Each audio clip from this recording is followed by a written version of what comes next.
ఏప్రిల్లో జరిగే 5 రాష్ట్రాల అసెంబ్లీ ఎన్నికల్లో 3 ప్రాంతీయ పార్టీలు బరిలో నిలిచాయి. ఇందులో పశ్చిమ బెంగాల్లోని తృణమూల్ కాంగ్రెస్ పార్టీ మొదటిది. ఇక్కడ బీజేపీ నాయకత్వంలోని ఎన్డీఏ కూటమితో టీఎంసీ తీవ్ర పోటీ ఎదుర్కొంటోంది. ఇక రెండవది తమిళనాడులోని డీఎంకే. కాగా కేంద్ర పాలిత ప్రాంతమైనటువంటి పుదుచ్చేరిలో ఎన్ఆర్ కాంగ్రెస్ కీలకంగా మారింది. మొత్తం మీద ఈ 3 ప్రాంతీయ పార్టీలు ప్రత్యర్థి పార్టీలతో హోరాహోరీ పోరాటం చేస్తున్నాయి.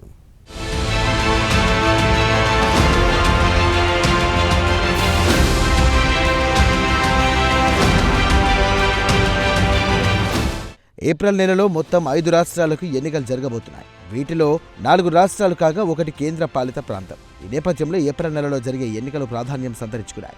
ఇదిలా ఉంటే ఈ 5 రాష్ట్రాల ఎన్నికల్లో 3 ప్రాంతీయ పార్టీలు కీలకంగా మారాయి. సదరు ప్రాంతీయ పార్టీలు ప్రత్యర్థి పార్టీలతో హోరాహోరీగా పోరాడుతున్నాయి. ఇందులో ప్రధానంగా చెప్పుకోవాల్సింది తృణమూల్ కాంగ్రెస్ గురించి. పశ్చిమ బెంగాల్లో టీఎంసీ అత్యంత శక్తివంతమైన రాజకీయ పార్టీ. గత 15 సంవత్సరాలుగా బెంగాల్లో తృణమూల్ కాంగ్రెస్ పార్టీ అధికారంలో ఉంది. వాస్తవానికి జాతీయ పార్టీ అయిన కాంగ్రెస్ నుండి చీలిపోయిన వర్గమే తృణమూల్ కాంగ్రెస్.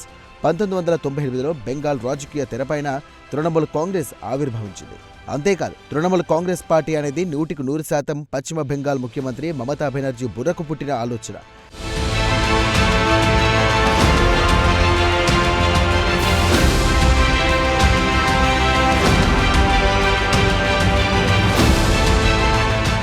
వాస్తవానికి మమతా బెనర్జీ రాజకీయ ప్రస్థానం జాతీయ పార్టీ అయిన కాంగ్రెస్తోనే ప్రారంభమైంది. దాదాపు 25 సంవత్సరాల పాటు ఆమె కాంగ్రెస్ పార్టీలో కొనసాగారు. అయితే అనేక అంశాలపై కాంగ్రెస్ అధిష్టానంతో మమతా బెనర్జీ విభేదించారు. ఈ నేపథ్యంలోనే తన స్వంత రాజకీయ ఐడియాలజీతో తృణమూల్ కాంగ్రెస్ పేరుతో మమతా బెనర్జీ పార్టీ పెట్టారు.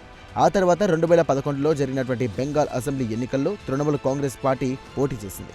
అప్పట్లో మరికొన్ని పార్టీలతో కలిపి టీఎంసీ ఎన్నికల సంగ్రామంలో నిలిచింది. దీంతో మొత్తం 294 సీట్లున్న పశ్చిమ బెంగాల్లో తృణమూల్ కాంగ్రెస్ కూటమి 227 సీట్లు గెలుచుకుంది.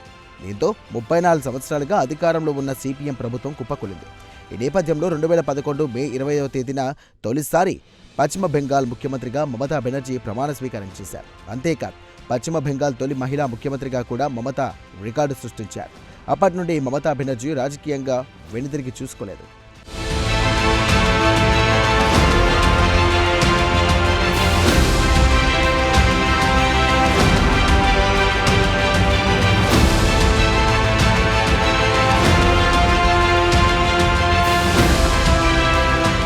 ఇక తమిళనాడులో అధికార పక్షమైన డీఎంకే ఈసారి ఎన్డీఏ కూటమి నుండి, అలాగే సినీ హీరో విజయ్ నాయకత్వంలోని టీవీకే పార్టీ నుండి తీవ్ర పోటీ ఎదుర్కొంటోంది.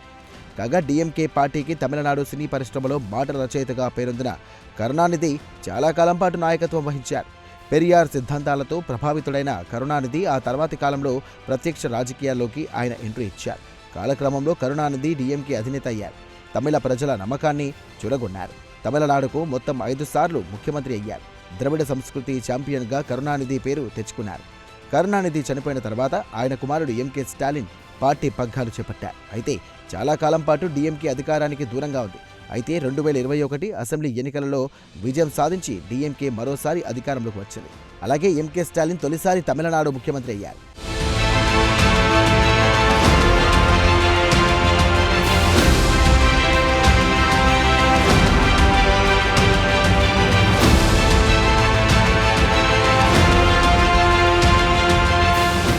తమిళనాడు ముఖ్యమంత్రిగా కరుణానిధి ఉన్న సమయంలో సినీ హీరో ఎంజే రామచంద్రన్ కూడా డీఎంకేలో పార్టీలోనే ఉన్నారు. కరుణానిధికి అత్యంత సన్నిహితుడిగా ఎంజేఆర్ పేరు తెచ్చుకున్నారు.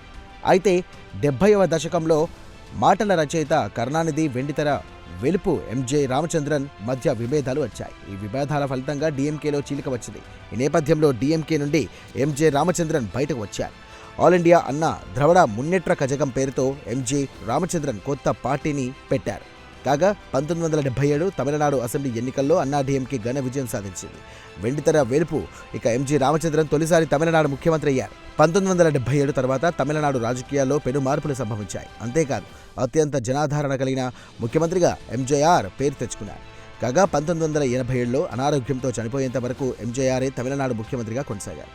పుదుచ్చేరిలో అధికారంలో ఉన్న ఏఎన్ఆర్ కాంగ్రెస్ కూడా ప్రాంతీయ పార్టీయే. కాగా ఏఎన్ఆర్ కాంగ్రెస్కు ముఖ్యమంత్రి రంగస్వామి అధినేతగా ఉన్నారు.